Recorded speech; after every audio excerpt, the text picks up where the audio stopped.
Welcome to Season 2 of the Pint Size Personalization Podcast, brought to you by Johnson Plastics Plus. In this season, we'll be talking to staff members from Johnson Plastics Plus to learn about how they got their start with the company and what they've learned about the personalization industry. Hi, everybody. Welcome to Personalization Podcast. We are here today for our Season 2, Episode 2 with Christina from our customer service team. We're super excited. We're going to talk a little bit about what she loves about working with JP Plus, how we've built a strong customer service team and tips for running customer service in a small business, whether it's just you or you have a whole team of people working for you. So let's just go ahead and dive right in. And tell us a little bit about how you started working at Johnson Plastics Plus. Yeah, so I worked at Shutterfly before coming to Johnson Plastics Plus, and that is where I really fell in love with the personalization market. And I had been working at different supervisor positions in my career at that point, and towards the end of my time at Shutterfly, I felt like I was ready for the next step in my career, and went out looking for what that might be. And I still remember looking at the job description, and even in the job description, I could tell the way it was written that JPP cared about taking care of customers. And so I started going through the interview process, and everything I was seeing was matching. Like, it wasn't just talk, they were walking the walk as well. And here I have been now 7 years. So it's amazing how time has flown. Been 7 years. Time Yes. really does fly. Yes. Well, we're very glad to have you. Thank you.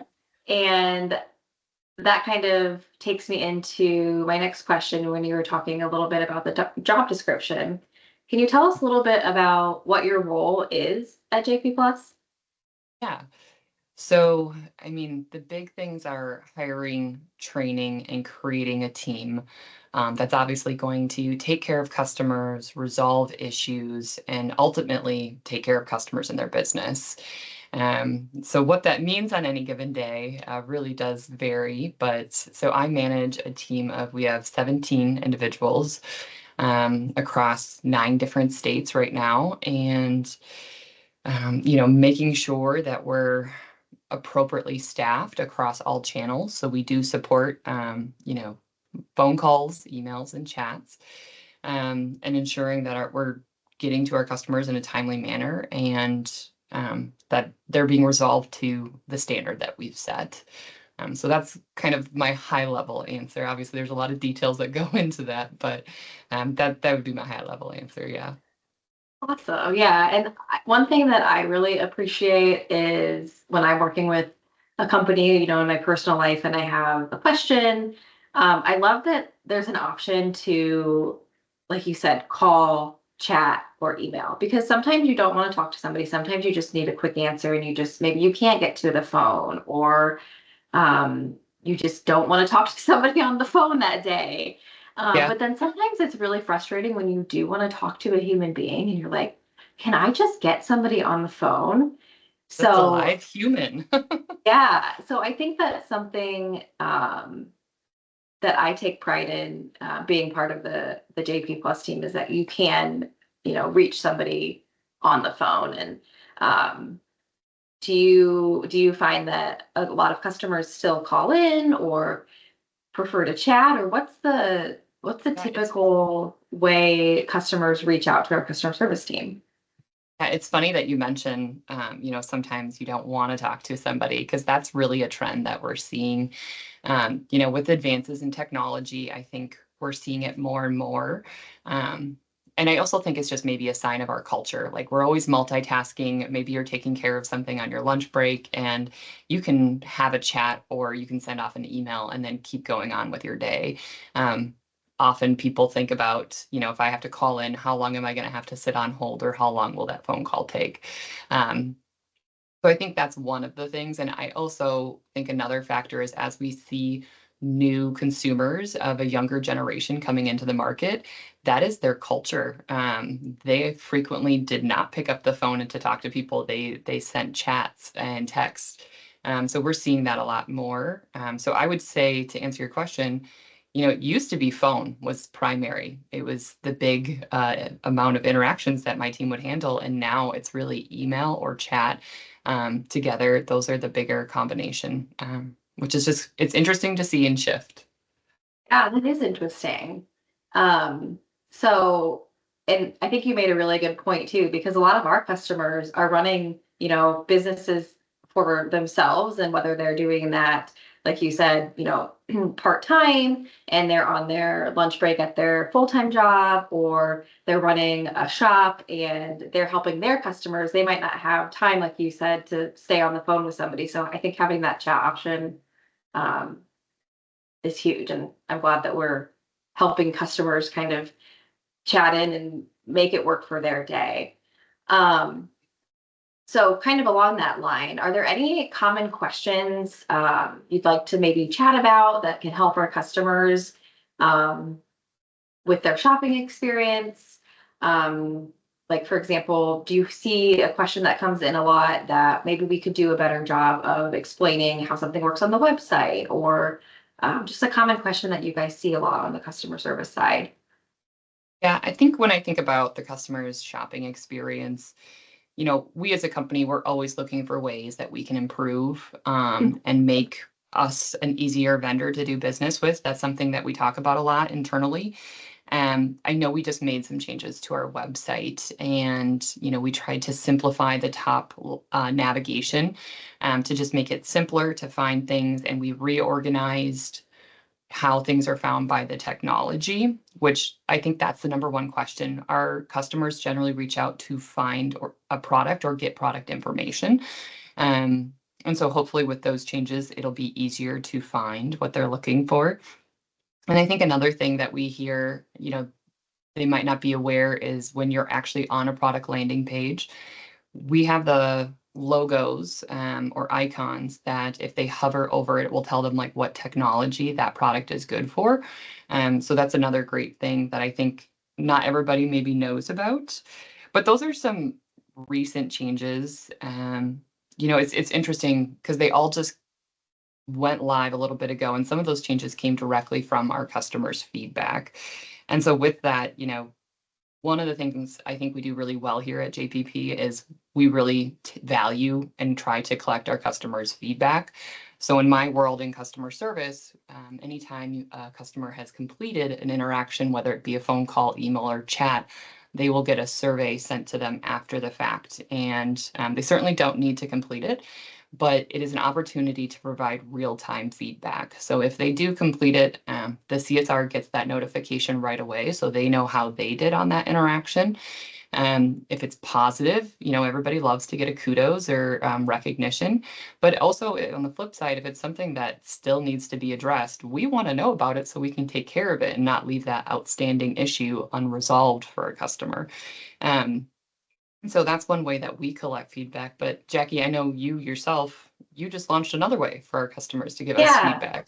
Yeah, and I love that you said, it's not a requirement, but I think it's awesome to have the option to, give feedback if that's something that you want to do, whether it's positive or negative. Like you said, we really care about that. So we have the survey that you were mentioning, and then customers now have the opportunity to give feedback. There's a little card that comes in orders, so you can scan that and give feedback on your order, whether that's about how it was packed, the product, somebody that you dealt with through the buying process.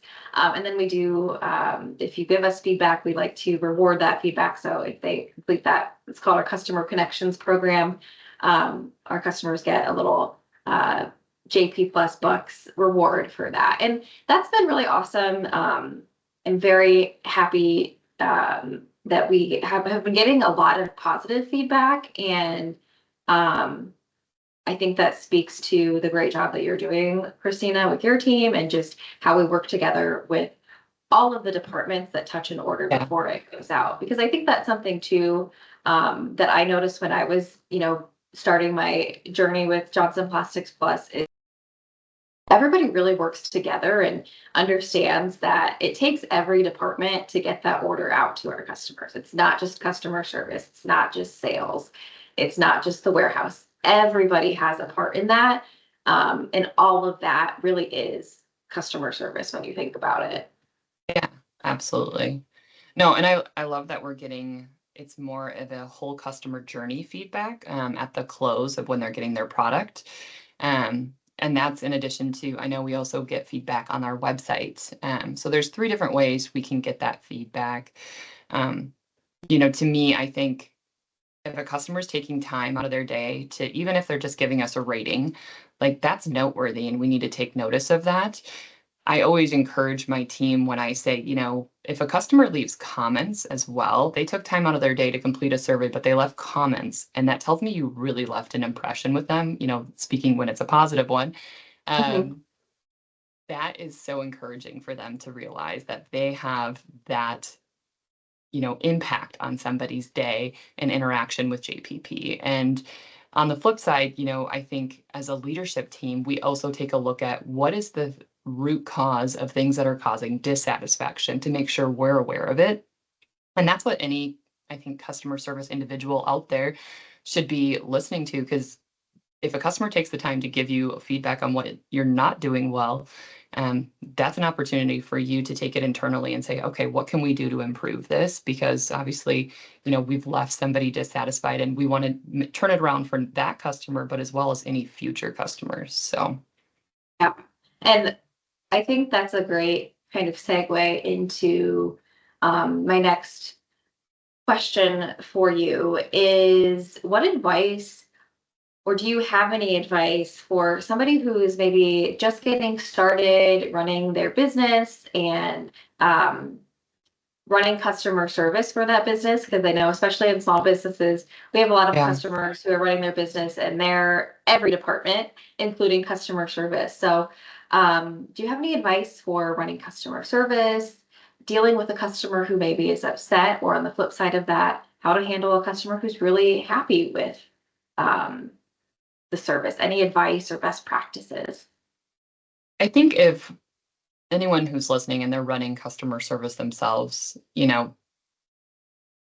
the golden rule is the golden rule for a reason. And when you're dealing with a situation, asking yourself, how would I want to be treated in this situation? And what's reasonable to expect as like a resolution?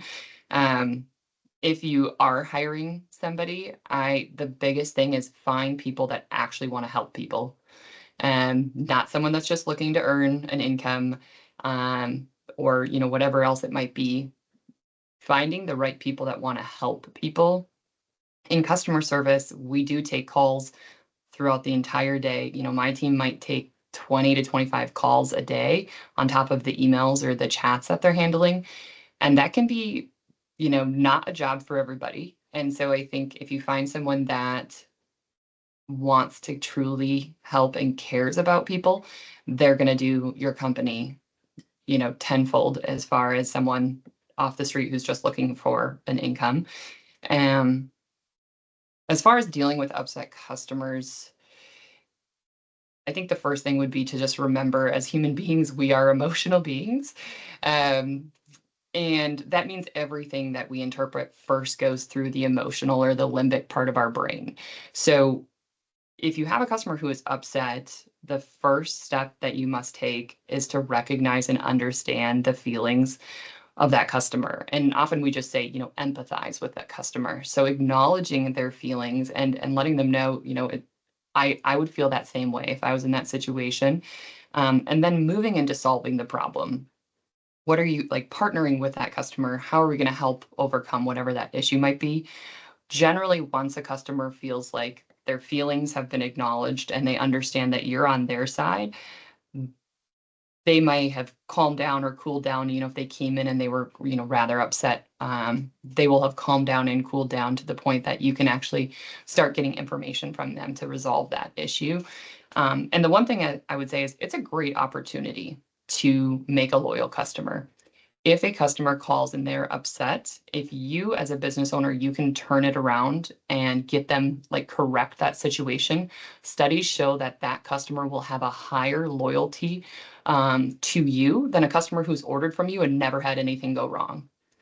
So they understand, like, oh, things are going to happen, but this vendor or this company, they took care of me and they made it right, and they'll have a higher loyalty to you. So it's truly is an opportunity. And I always, when I talk to a customer, I thank them for the feedback, because they truly don't have to tell us that there's an opportunity. They could go and they could shop somewhere else and we would never know. And so if a customer is bringing it to our attention, to me, it's an opportunity, and I want to thank them for that opportunity. Yeah, and I love what you said about, it being an opportunity to become a partner. Um, and like you said, an opportunity for us to find ways to improve. And yeah, I think that's a great perspective. And thank you for sharing that. Yeah. I think that's really all I have. Except for I do want to kind of touch on, since I know you started in the personalization industry, and you obviously fell in love with it. But with the personalization industry, we probably have a lot of customers who are selling, customized and personalized products. Can we, do you have any advice for maybe customers who are running businesses and setting up policies for customers who are purchasing customized products for them, and how to handle if something happens with a personalized product and they want to return it, or there's an issue, or I don't know if that question is clear, but I think the personalization industry is nuanced in that way when people want to return products. Yeah, it is a challenge, because once it's personalized, the company can't really take it back, and they've already invested time and product, labor. One of the things that I think is important, especially on a product that's a very high dollar amount, whether the product is expensive to purchase, or whether it's a high, the amount of time to produce it is just going to be, a high cost, is having some sort of proof phase where you're showing that customer, like, okay, this is what it's going to look like, or this is the image, and having them sign off, whether truly signing off or electronically signing off or just running it past them. Because so many times as humans, what I might be expecting in my head, and I think I've explained myself, is not what you have taken away from the situation.